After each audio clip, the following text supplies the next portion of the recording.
Hey guys, it's day 89 of the New Testament in 90 days. I cannot believe that our time in Revelation is coming kind of to a close, that our time together going through the New Testament, we are almost at the end. It feels like it's gone by so fast, but man, we have been together for 3 months now looking at the contents of the New Testament. It's very, very exciting. And just to recap, so these two chapters of Revelation that we're going to be talking about today give us a little glimpse into the full picture that we get in Revelation, in the New Testament, and the Bible as a whole. As a whole, there is this story that God has been writing from the beginning of time. We experience so much brokenness. We as people are broken. The world we live in is broken. Our relationships are broken. It seems like almost everything in this world is not right, and we constantly wrestle with that question, what is wrong? How are we going to fix it? And all of our attempts at trying to fix ourselves and the world and our relationships, they may work kind of.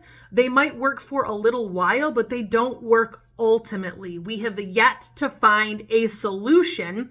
All the while, God is like, I have the solution. And so Jesus left heaven over 2,000 years ago. He was born as a baby, grew up into a sinless man, and went to the cross and died. And his death was not just his own death. Like, he died with a purpose to save humanity from ourselves, from our sin.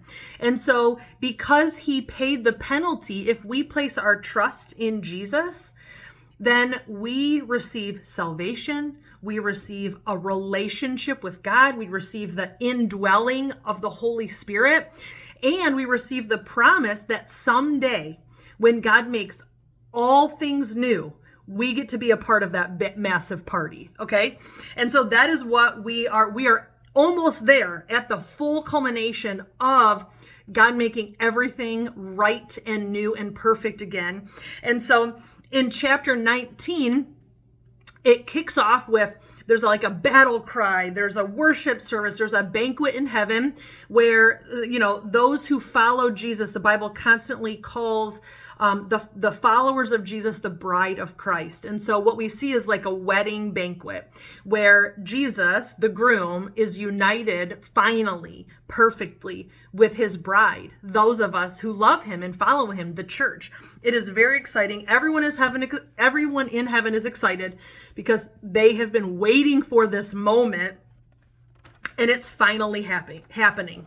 So in the first 4 books of the New Testament, I think there is a tendency for us to see Jesus in a specific light. We see him as the sacrificial lamb, the suffering servant, this meek pastor, okay?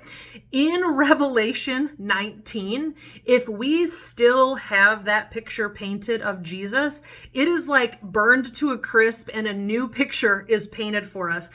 Jesus comes exploding out of heaven on a white horse. He's got flaming eyes, a crown on his head, and it says a sword is in his mouth. He is definitely no longer seen as a dead man. He is a risen and righteous king, and it is so odd. I don't even know. When it happens, when we see him as he truly is, it's almost like, will I be excited or terrified? Probably all of it, all at the same time. But he comes out to fight the final battle of good versus evil. Revelation 19:21 says that this entire evil army that had been fighting against him was killed by the sharp sword that came from the mouth of the one riding the white horse. Now, the question is this a literal sword? Because that's kind of weird. Is it a figurative sword? I don't know. I'm leaning towards the figurative, but who knows?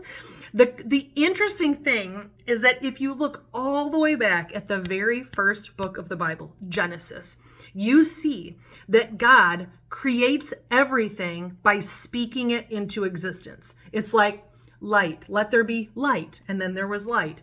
Trees come growing out of the ground. Animals, and they just how does that look? I don't know, but he doesn't need material.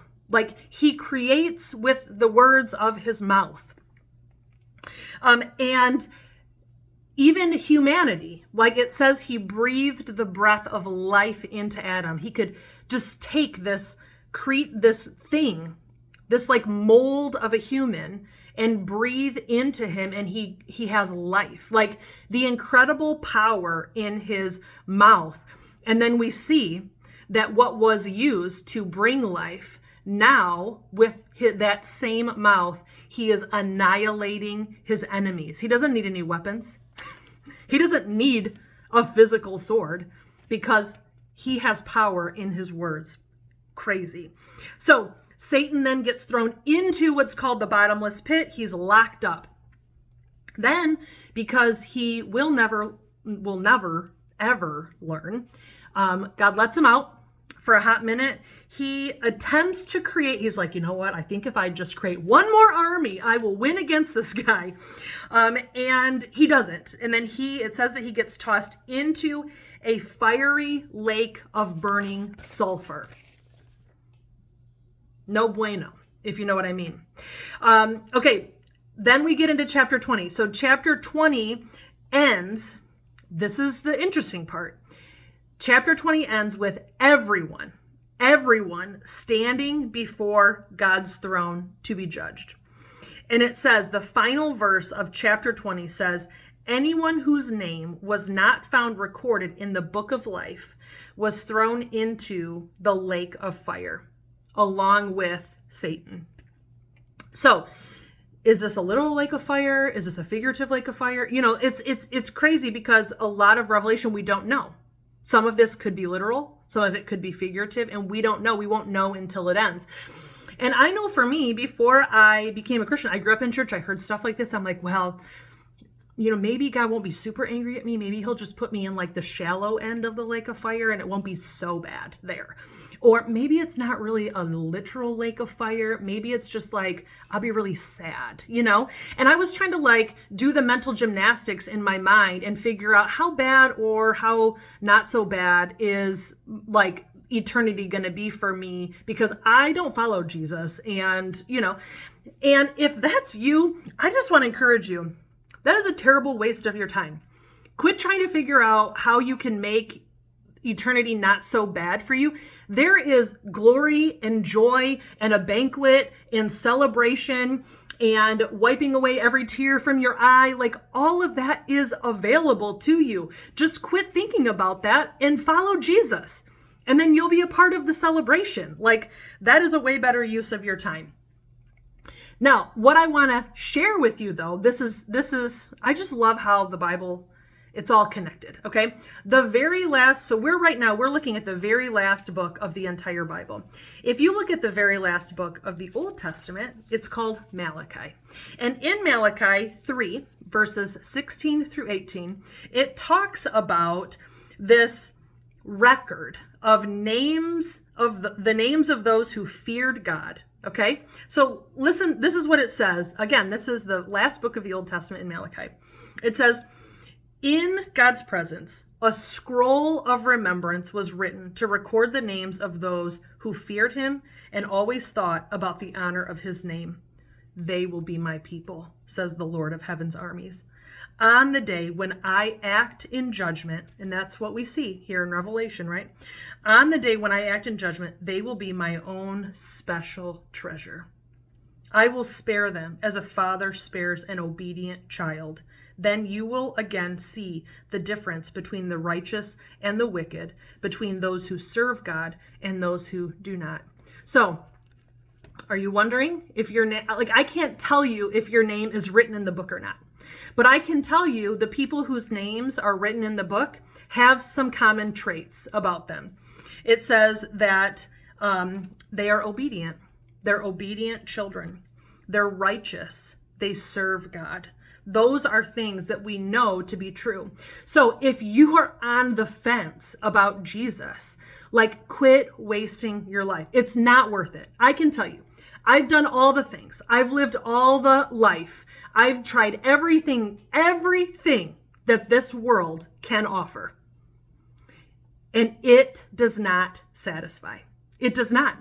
And I cannot, like, and I know, because I remember being in church growing up, and I would hear these people that love Jesus talk about him.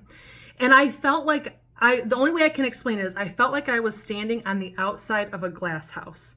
Like I could see the joy and the party happening, but there was something separating me from it. I couldn't get in, is how it felt. I was just watching from the outside. And I'm going to tell you, you have to get off the sideline, jump in the game, get in the house. Like there is joy and peace and satisfaction and fulfillment. And the only way to truly understand what it is to have that is to give your life to Jesus. I can't put words to it. I can't. I wish I could. I wish I could give you a glimpse of what happens in my mind and in my soul when I think about Jesus and what he's done for me. When I look at what my life used to be and the things that used to have a hold on me that don't anymore. And it's because of Jesus. And so I just want to encourage you with that today. So there is someday God's going to make it all right. And in order to make it all right, he has to get rid of everything that's wrong. And don't be stuck there. You've got time. There's still time because you're still breathing and there's still daylight. So, yeah, that is, I don't know. That's it. I hope that was made sense. I hope that was encouraging to you today. So we have one more day.